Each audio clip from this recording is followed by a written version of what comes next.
Hey y'all, my name is Tanny and I love to cook. Do you subscribe to my channel? If not, please hit the subscribe button now. I'm on a journey for my first 100 subscribers. One of my favorite foods to cook is seafood. Crab legs, lobsters, mussels. I love all seafood and I'm going to show you much of it on this channel. But today I'm going to show you how I make a delicious surf and turf meal with Dungeness crab legs, pan-grilled ribeye steak, some sour cream mashed potatoes, and buttered broccoli. It is delicious, y'all. Let's get to cooking. We have our steaks washed, 2 ribeye boneless steaks. I have them on a paper towel so that I can dry them off thoroughly on both sides. You can see the marbling in the steaks. That's going to make for a delicious flavor and moisturization. So now I'm going to add some extra virgin olive oil to both sides of the steak. I'm going to rub this in before I add in my different seasonings. And I definitely season my steaks with more than just salt and pepper, as a lot of other people do. You'll notice the steak isn't paper thin, so we need seasoning. So here I'm adding liquid smoke, which I love when I pan fry or pan grill steak or pork chops indoors as opposed to an outdoor charcoal grill. So I'm adding my liquid smoke to both sides. Now I'm adding ground onion powder.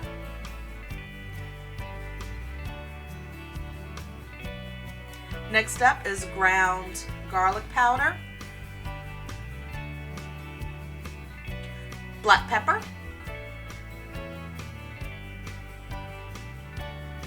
I'm just rubbing it into the skin of the meat. Now I'm using hickory smoked salt. This is my first time buying this, and these granules were a little bit thick and chunky, so I want to be sure I don't put too much on the meat and make it salty. So I'm making sure I use up every bit that's on my plastic cutting board and on each steak, because I don't want to waste anything. Wasted product is wasted money. So be sure to get your seasoning good on both sides.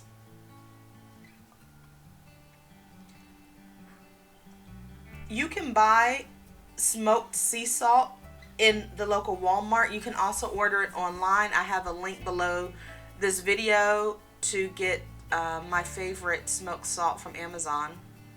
Now that my steaks are resting for an hour before I cook them, I'm ready to prep my lobster tails. I have 4 lobster tails that are about 4 to 5 ounces each, and what I'm going to do is butterfly them. So I'm going to cut the shells down the back to expose the meat on top and then broil them. It's a simple process, and I'm going to show it to you now. I'm going to take a pair of kitchen shears, kitchen knives, so I only use these knives for cooking.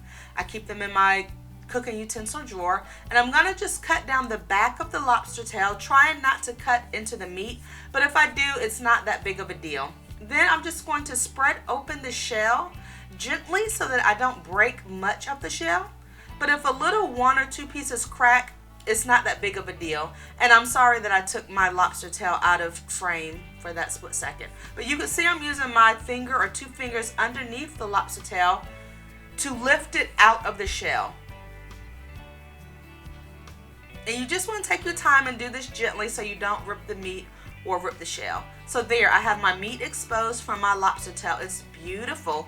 In the middle, I have that piece of digested food that the lobster ate. I just took that out.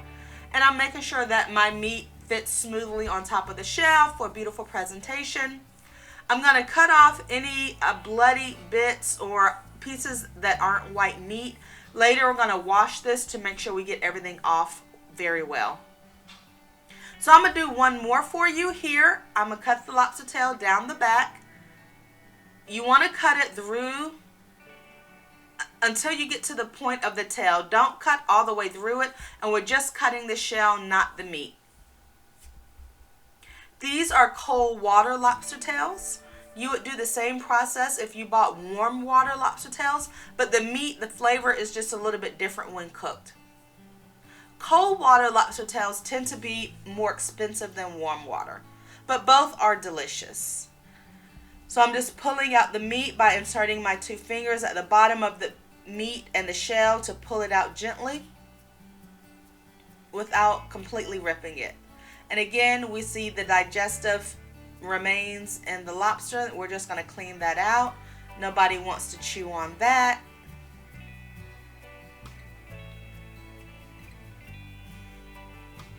You'll notice the lobster tails are dark. As we cook them, we're going to broil these. They're going to turn bright red. So here I've done all 4. You can see the tails are flat. I washed them off and now I'm patting them dry.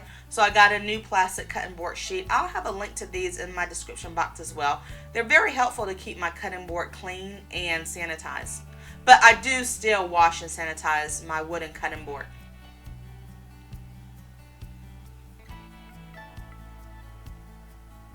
So now I have my 4 metal skewers. I love these because wooden skewers you have to wet and make sure they don't catch fire. These metal ones are easier to deal with. So I'm just sticking them straight through the meat, through the end of the lobster tail, because as the lobster tail cooks, it has a natural tendency to want to curl up. It won't affect the taste, but it just affects the presentation. And because I'm serving these on a plate, I want the lobster tails to remain flat as they are while they're uncooked. So that's the reason I'm adding the skewers. I do this when I broil lobster tails or even a whole lobster, as well as when I steam them. If you're using these skewers, they're very sharp on the end, so you want to be sure you're very careful around children and pets. So now it's time to season our lobster tails, and I'm going to start off with using my usual favorite, which is a drizzle of extra virgin olive oil. I just put some in the top of the bottle and drizzle them on because later we're going to add some seasoned butter. So this oil is just to make sure all of the meat is moist and doesn't dry out. Here I have my lobster tails and my 2 steaks. So now I'm making my seasoning, my butter sauce seasoning. So I have 3 or 4 tablespoons of butter, and I'm going to put in some garlic powder. And I'm making a mess on myself as usual, but it's okay because I'll clean it up quickly. I'm adding ground onion powder.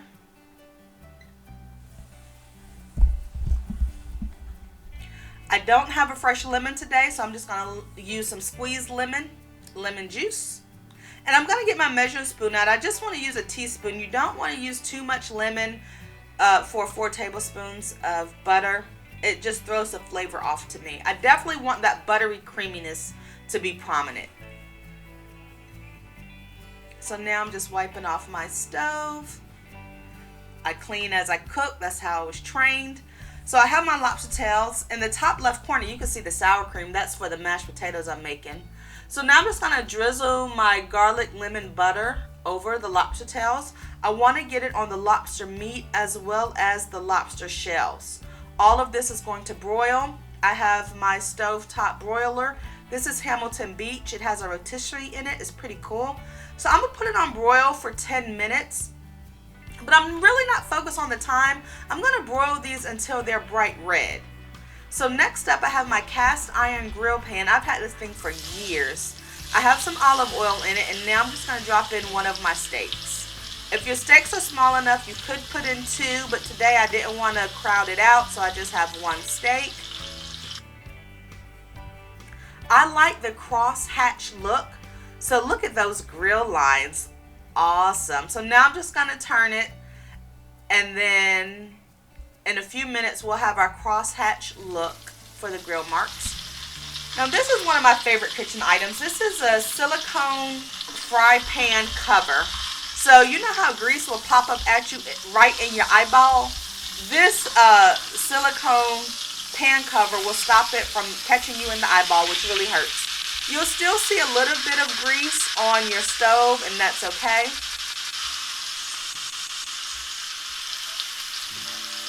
Look at those grill marks. So my grill is continuing to cook. I personally like my steaks at a medium temperature. So that's what I'm cooking this one to. Medium temperature for a ribeye is 145 degrees. Medium rare would be 135. I'm going to go ahead and cook my second steak for my grandma, and she likes her meat well done.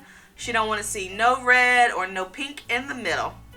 So this is her ribeye, and is beautifully charred in my cast iron skillet. It smells so good, y'all, I can't even lie. I mean, I really like steaks to be grilled on charcoal, but grilling them inside is really delicious also. So now I took my lobster tails out of the oven after about 15 minutes on broil, and I'm pouring the remaining butter, garlic, lemon, onion powder mixture on top of them. You'll notice I don't wait till my lobsters get dark because I don't want them to overcook. Just make sure the shell is red. So here's my finished pan grilled ribeye, my lobster tails. I also made some Dungeness crab, some sour cream mashed, red potatoes, and some steamed broccoli with butter. Y'all, this dinner was so good, I don't know what to tell you. Just make it yourself. Thank you for watching my channel.